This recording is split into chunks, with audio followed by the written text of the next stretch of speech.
kay dama jiital yeneen critère ba far fii bañ nañ ko ba nous sommes les seuls boo xam ne on met notre programme sur la place publique ne leen on est prêt à en débattre avec tout le monde ku wóolu sa bopp rek ñëwal loolu bu ngeen ko amee tasaaroo leen ci biir dëkk bi dem leen fekki Sénégalais yi le travail de sensibilisation et de massification. Allez trouver tous les Sénégalais. Allez trouver l'agriculteur. Baykat bi bay ba noppi am njaqare ndax xamul fu muy jaar xamul ku muy jaay.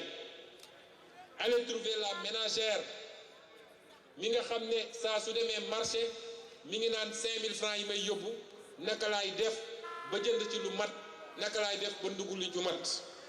Allez trouver le jeune bi nga xam ne jaaxle tax na muy xalaat jël gaal di jël risque wala mu topp désert bi ne maa ngi dem vers l'aventure. Allez trouver l'intellectuel ambitieux nga xam ne am na ay xalaat am na gis-gis xamul fu mu koy jaar ak nu mu koy exprimer. Allez trouver l'entrepreneur inquiet nga xam ne mi ngi ci biir réew mi waaye gan la ci biir réew mi marché public yépp ñu jël ko jox ko waa bitim réew moom mu toog di xaar weccet bi. Allez trouver le malade angoissé nga xam ne feebar na te su demee ci hôpitaux yi ñu teg ko ci biti ne ko lal amul wala fayoo wala leneen lu mel noonu. Allez trouver le pêcheur dépassé nga xam ne tey su duggee ci géej gi dootu fi fekk jën parce que signé nañu ay accord de pêche bateau tubaab bi ñëw du ñu respecter benn norme daal di jël yépp yóbbu bitim réew. Allez trouver l'homme de tenue alkaati bi militaire bi nga xam ne amul kàddu mënul wax te lañ koy fay boo moytul mënu cee fay sax courant gi nga xam ne yokk nañ ko. Allez trouver le commerçant livré à lui-même nga xam ne tey libéralisation sauvage tax na ba liñ fi andi ci li jóge bitim réew te ñoom bëggatuñu sax bàyyi Sénégal yi dem jënd andi waaye ñoom ñoo ñëw def seeni grande surface tax na ba commerçant bi xamatul fu mu jëm. Allez trouver l'industriel surchargé ndax industriel boo xam ne mënoo compétitif ni à l'intérieur ni à l'étranger parce que courant bi cher na taxes yi bëri na leneen ak leneen ñooñu ñëpp ak keneen ku ma limul le transporteur ak keneen ak keneen dem leen vers ces gens-là et parlez-leur. Vous avez le message qu'il faut sàmmkat bi mënuma lim profession yëpp dem leen fekki ñooñu. dem leen waxtaan ak ñoom dem leen porter leen le message qualitatif de Pastef et vous vous rendrez compte qu'en 2024 nous n'aurons même pas besoin de battre campagne et nous gagnerons.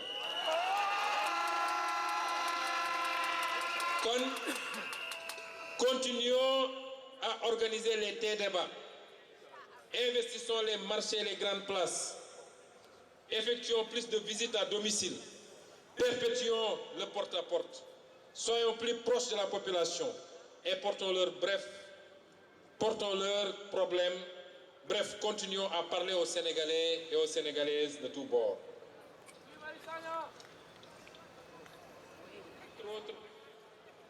Quelques-uns des messages que je tenais à vous livrer.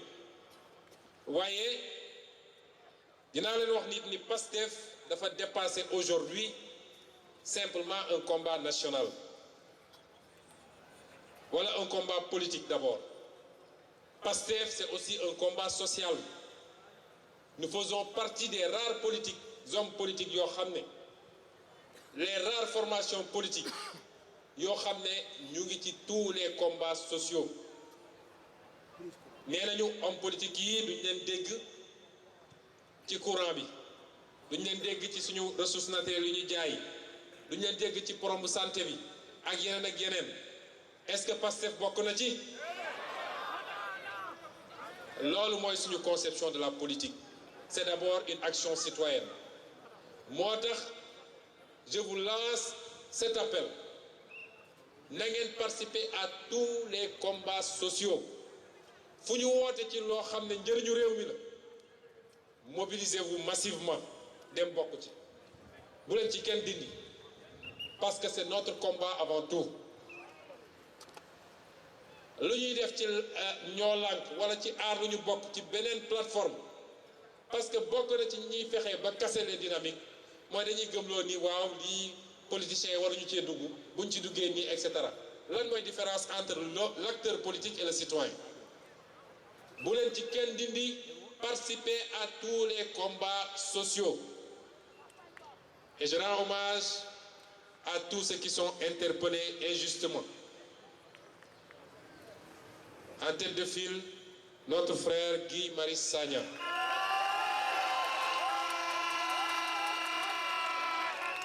ak lu ñu mën a wax rek d'abord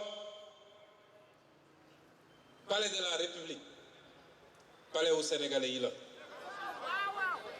Maison Blanche mooy fii nga xam ne li ñu naan l'homme le plus puissant du monde fa la ne te bés bu ne statistiques yi nañ bés bu ne dina am 3 manifestations devant la Maison Blanche kon sénégalais bu dem taxaw kanamu palais de la République keroog am na benn député ancien policier buntu palais menace la ci président de la République day ni nax seen bopp balaa ngeen doon xam ni le palais est la zone la plus sécurisée nit ëpp dugg ci biir kon ñëw taxaw buntu palais da ngay manifester te ñeneen defoon ko bokk ci seen parti ñoom mu amoon sax ñu yéeg ci grille bi te tey kenn tëju leen ñu ñëw jàpp ay doomu jàmbur mënuñu koo cautionner mënuñu koo nangu mais loolu li may wax toujours dafay wane xar kanamu waa ji rek nous apportons tout notre soutien à monsieur Guy Marius Sagna et aux autres interpellés tey lii suñu kàttan lépp pour ñu bàyyi leen ci ni mu gën a gaawee dinañ ko def Guy Marius Sagna fait partie de ceux qui ont compris que l'action politique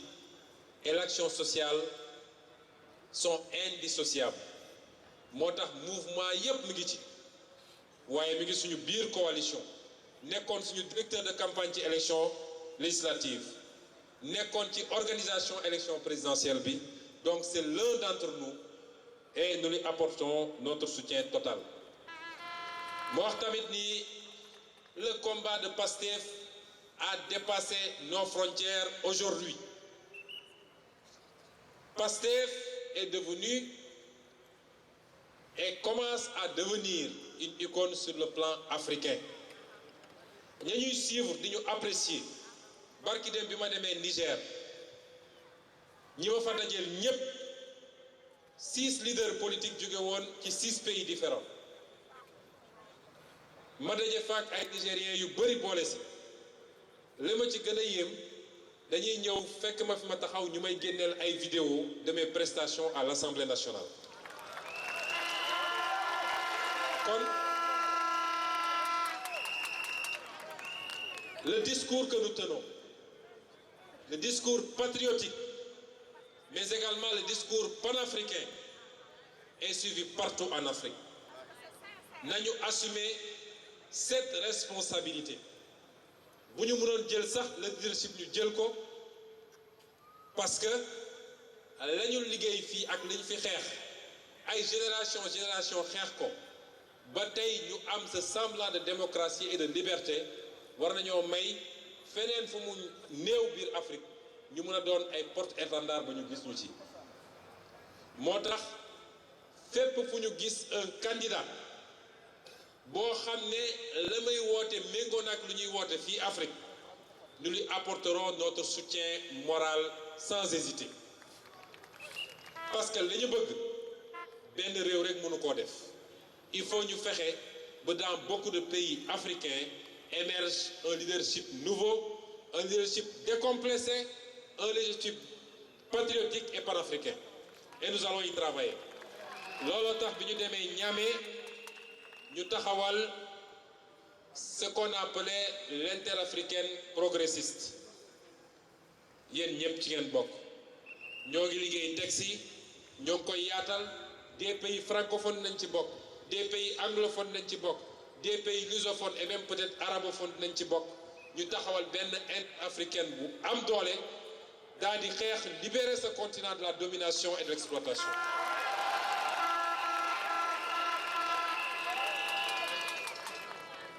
Je terminerai mon propos par dire que lii ñu fi wax yépp nag sénégalais yépp xaj nañ ci. Je lance un appel à tous les Sénégalais et à toutes les Sénégalaises. Nous sommes à un tournant stratégique pour notre pays. Kenn ku nekk nag mën nga seet naka ngay engagé woo ak ban type d'engagement mais engagement dafa jot. Nous sommes à la croisée des chemins et il nous faut faire des choix stratégiques pour l'avenir de ce pays, pour l'avenir de nos enfants et de nos petits-enfants. Ces choix-là, ceux qui sont là ne peuvent pas les faire. Ils n'osent pas les faire. Loolu Sénégalais dañ ko war a xam choix yi ñu war a def pour libérer suñu bopp jël suñu responsabilité gëm suñu bopp ñii fi nekk mënuñu koo def parce que amuñu sañ-sañ bi te ñemewuñu lu dul lu leen tubaab bi wala lu leen waa bitim réew joxoñ ñemewuñ jël seen responsabilité pour def te nag waa bitim réew duñ ñu mus a développer dañuy exploiter rek di yóbbu ñu génn ci système bii nga xam ne dafa yàgg ëlëmal nit ñi.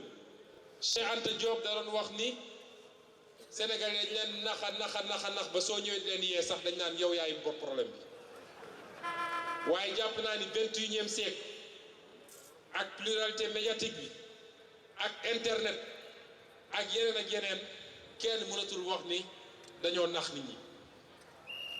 moo tax combat bi du combat Ousmane Sonko combat wu Sénégalais yépp la. Nous lançons un appel à tous les Sénégalais même ñi nekk ci jimboor yi sax te bëgg réew mi te seen loxo set te suñu toogee am yaqin ni waa ji demul te du bàyyi nit ñi dem am nañu seen place suñu ci kaw ñu nangu lii nga xam ne mooy principe ak valeur yi lal suñu combat politique. Sénégalais yépp Pastef vous lance un appel et vous tend la main. neewoon na 2019 bu rëccee dina métti gi nag bi ma ko doon wax du rekk ci dund gi moom ala kulli xaarin ma waxaat ko Sénégalais yi day gën di métti rek waaye métti gi mooy Sénégalais dañu war a xam ni 5 ans dans la vie d'une nation dafa bëri lu nit yàq ci 5 ans. boo fi tegoon ab malayka après moom sax boo moytul su defaatee 5 ans day nekk rek di dëba daaxe di defaraat waaye du am sax jotu lancer programme moo taxoon ma ne woon Sénégalais yi 2019 bu ñu seetaan bu ñu sàggan waaye nee nañu ay malaaka ko doon woteel kenn xamul nu mu demee waaye xëy nañu ñu ne moom moo am 58%. waaye tekkiwul ni c'est trop tard parce que askan bu ñàkk espoir bu ñu demee ba espoir amatul rek askan boobu bu yóbboo ñu démissionné ñun ñëpp nañu refaire vivre cet espoir là à tout le peuple sénégalais qu'en 2024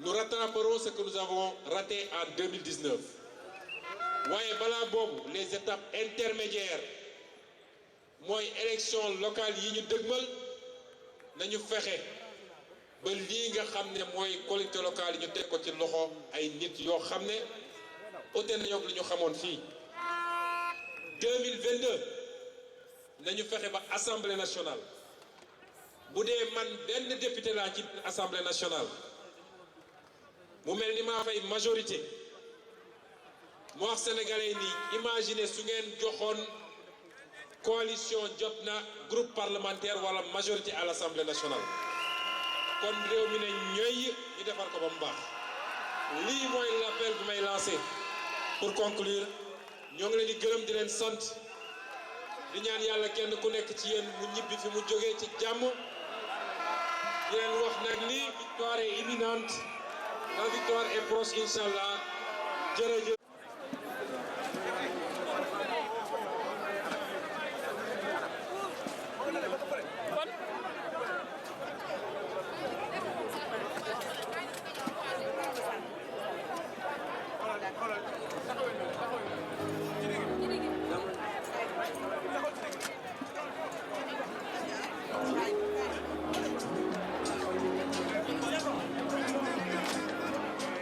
Diatta, il va parler un peu là.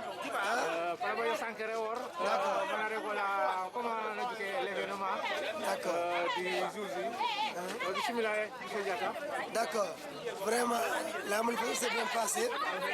On l'a vraiment passé en beauté.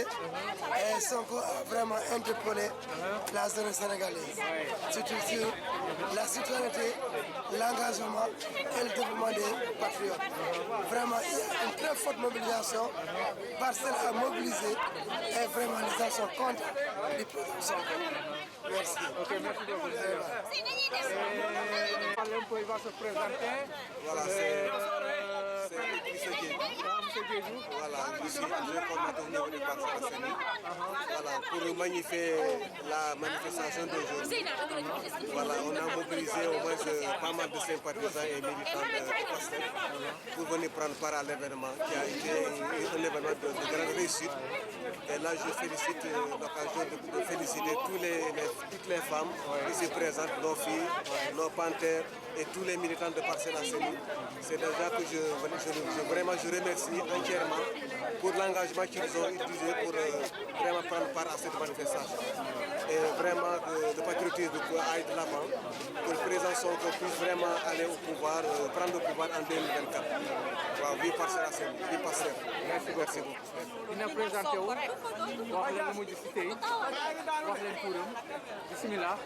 Voilà, asalaamaaleykum maa ngi tudd Mariama Soda Dari responsable des femmes jigéenu Pastef Parcelles Assainies. Tey moom dañuy ñëw ci sunu anniversaire parti pour ko célébrer tey bu ngeen gisee ni tey jigéenu Pastef dañoo génn ci panthère yi nag moom mooy totému parti bi moom ngeen di gis nii moo tax ñu utiliser totému parti bi tey pour mën a génn ci panthère bi nekk derrière notre président le président Ousmane Sonko pour mën a wane suñu bopp pousse ko ba élection locale yi ñuy dem c'est pas possible législative yi ak présidentielle yi ñuy jëm moom mooy 2024. noo gisee programme bu tey. Bon tey programme bi ni ma ko gisee moom mooy riche na trop coordinateur départementaux yi wax nañu te lu ma gën a neex sax si coordinateur départementaux yu wax zone centre bi jigéen a ko yor moom mooy Sina Gueye Fall moo tax tey ma kontaan ci loolu. Merci beaucoup et bonne continuation. Merci. Gis ngeen kii xam ngeen tuuram pour ñun fonkal la dina présenté wu man de xam naa tuuram mais dina présenté wu bu waxee tuuram di ngeen xam kan la bismillah. Ok, asalaamaaleykum maa ngi nuyu ñëpp c'est Aminata Boiro une des panthères de Sonko comme ni ngeen ko gisee nous sommes habillés en panthère tey pour l'événement nous sommes habillés en panthère je suis aussi responsable des élections au niveau des Parcelles Assainies au niveau national je suis à la secrétariat à la massification donc on était là aujourd'hui pour fêter l'anniversaire de Pastef les 6 ans de Pastef et c'est un plaisir encore ñëw encore wax Ousmane Sonko nous sommes et nous serons toujours derrière toi tey moo tax ne ñun ñëpp ñu ñëw multiplier habillé à mode panthère. mais yéen jigéen Parcelles doo leen fas yéene préparer avenir pour parti bi. avenir bi moom mooy élection législative yi ñu jëm fal sunu coordinateur monsieur Jamil Sané comme maire des Parcelles Assainies instant bi sunu objectif la joxoon nañu objectif sunu président Ousmane Sonko parrainage dinañ génn premier au niveau du Sénégal boo jëlee commune yi mais tey sunu objectif principal mooy pour sunu coordinateur monsieur Jamil Sané mu nekk maire des Parcelles Assainies te incha allah dinañ ko pour mu nekk maire. Merci beaucoup et bonne continuation. Où est Jamil Sané? Merci beaucoup.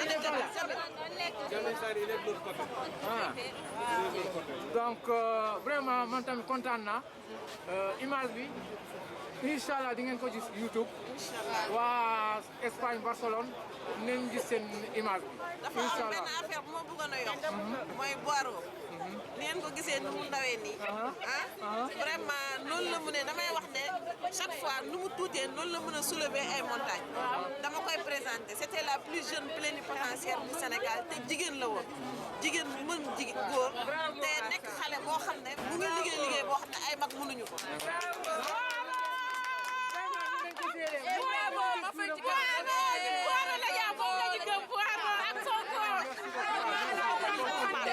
May ma tuuti ma wax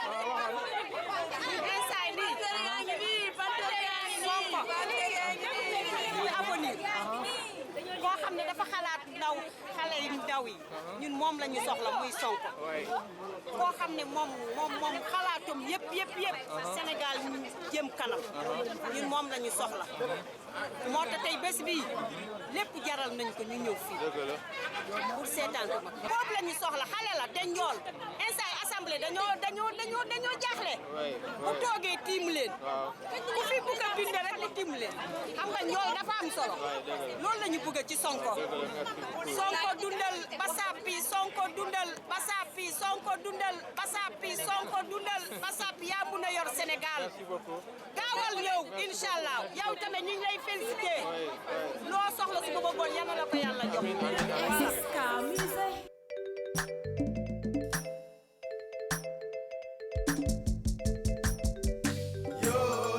Sonko mi ngi ñëw yoo de Sonko mi ngi ñëw yoo de Ousmane a ngi ñëw yoo de Ousmane a ngi ñëw yoo de Sonko mi ngi ñëw